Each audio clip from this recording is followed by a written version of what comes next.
Hey everyone, and welcome to week 2 of me trying to make a storytelling RPG. If you didn't watch the videos from last week, I'll do a quick recap of what we've done so far, and then I'll talk about what we're about to do today. So if you remember, we started with exploring what is mythology, what is a world-building game, and how do you collaborate with others. I created this giant map of, and I'm still doing this, but giant map of mythological stories and legends and folklore and tales passed down, just to try to piece together what are common tropes across these stories. And I started putting that together. Like, common examples are things like creation myths, conflict between divine entities, ages of heroes or humanity and the mythological intervening. I also started to look at world building tools, both those used in other games and also those used by authors and writers about how they create their own world. We looked at what actually is world building, what do authors use, how does that work in a collaborative nature, and what are the sort of things you might want to flesh out. And between the two of those, I started putting together this structure of gameplay acts that I want to do around establishing the world first, and what I want to establish in this mythical world versus the real world of the game. The fictional place you're setting up. For example, what myths do they tell in Middle-earth in Lord of the Rings, and how does that describe what happens in Middle-earth? The second act will be around populating the world with different cultures, different people, main conflicts, differences, ideology, that sort of thing.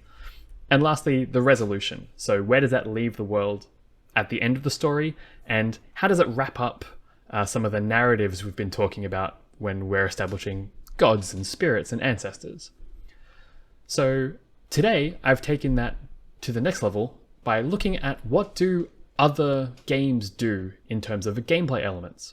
I think we've done a bunch of research on the setting, and I could do that for a really long time, but what I want to do now is focus a little bit on the gameplay and then slowly evolve both over time.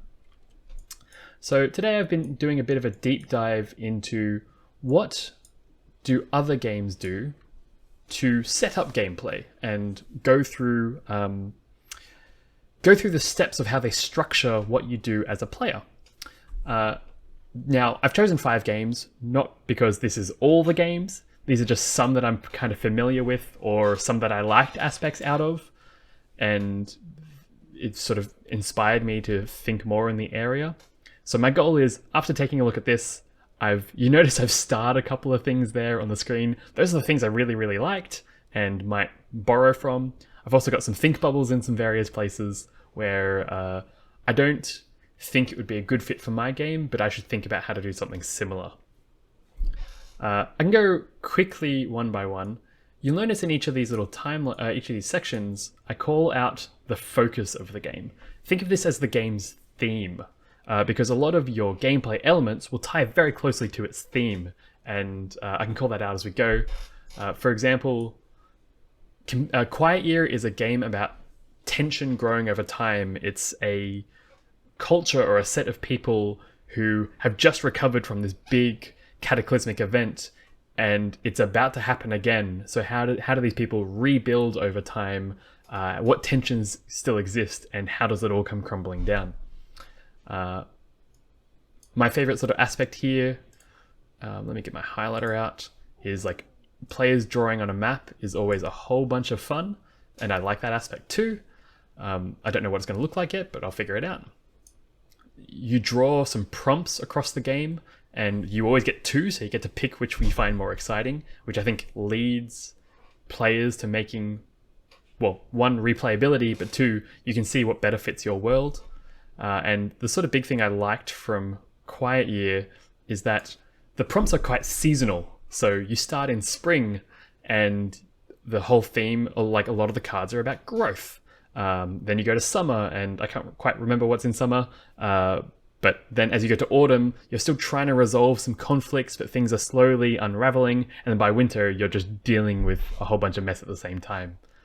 The other thing I really like about Quiet Year here is that it just uses a normal deck of cards. You just split the cards into suits, and then it has a lookup table at the end, which I think lookup tables aren't quite as fun because you don't get that aspect of flipping over a card and gasping at what it says. But at the same time, it means I don't have to worry about designing cards. I don't have to worry about art or any of that sort of stuff. So it might start with this, and then, you know, if I was ever to turn this into a real game, maybe I would print some stuff. Next up is Companion's Tale, which I've brought up before, is a game about telling a hero's journey as a set of unreliable narrators. It's also very map and drawing based, where each player has a role when you're telling a story, which I think is interesting. One, because all 4 players, if it's a 4-player game, are engaged. The thing I particularly like about it is you draw these theme and role cards and a face, and use these combinations of different prompts to help inspire you to tell a story, where it's not just one sentence or one word. And I like that idea, especially if I might have a few themes, and maybe I replace the roles with, you know, what god, goddess, spirit archetype might be involved. The other thing I really, really like is there's just a whole dedicated step in the game about adding culture to the world.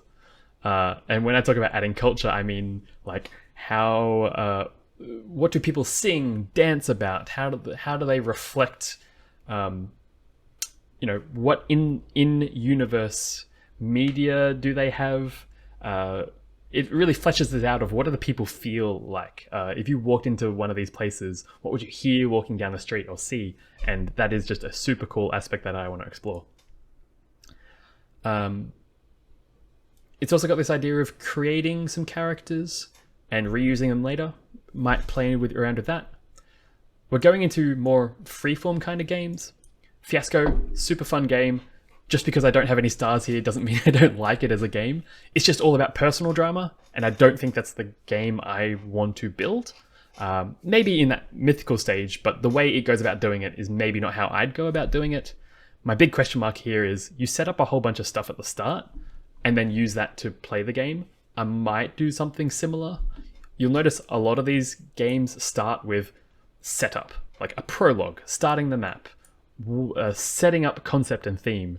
That seems to be a really common idea so that all the players can think in the same space or in the same genre. So you don't have one person thinking, you know, elves and dwarves and another person thinking rocket ships and Mars, which again could be together, but you should specify that rather than just letting it happen naturally. I think I saw a good tip in one of the rule books that said, be more specific. You don't know what other people are thinking, and they don't know what you're thinking, so say stuff out loud. Yeah, Kingdom's this game around creating one place and watching the people and the main players in that kingdom evolve over time as there are different moral conundrums, which is pretty fun. And Timelines, Microscope is another really, really interesting game here because the game is about making a timeline. You kind of pick the start, you pick the end, and you can fill the stuff in the middle in whatever order you choose. And what appeals to me there is that mythology is often like that, right? Like there's no fixed stream of events. You can sort of insert tales wherever you want. And this one got me thinking a little bit of, you know, I was originally thinking here, let's have some pretty fixed acts, but maybe that shouldn't be the way to approach the game. So I suppose I've got some thinking to do here. So yeah, that's what I looked into today. Of course, there are many more types of games here, so as I discover other ones, I might add to this list and talk about what parts I liked or what parts were thematic for the game versus what parts were thematic that I could use. I didn't really talk much about some real specific stuff they do in these games to help feed that genre, but I might come back to it later if it becomes interesting. For now, I think I'm going to take some of these ideas and just put together a base skeleton of what a round might look like, and just play around with that a little bit. So I'll try to get to that tomorrow. Thanks for watching, and I'll see you next time.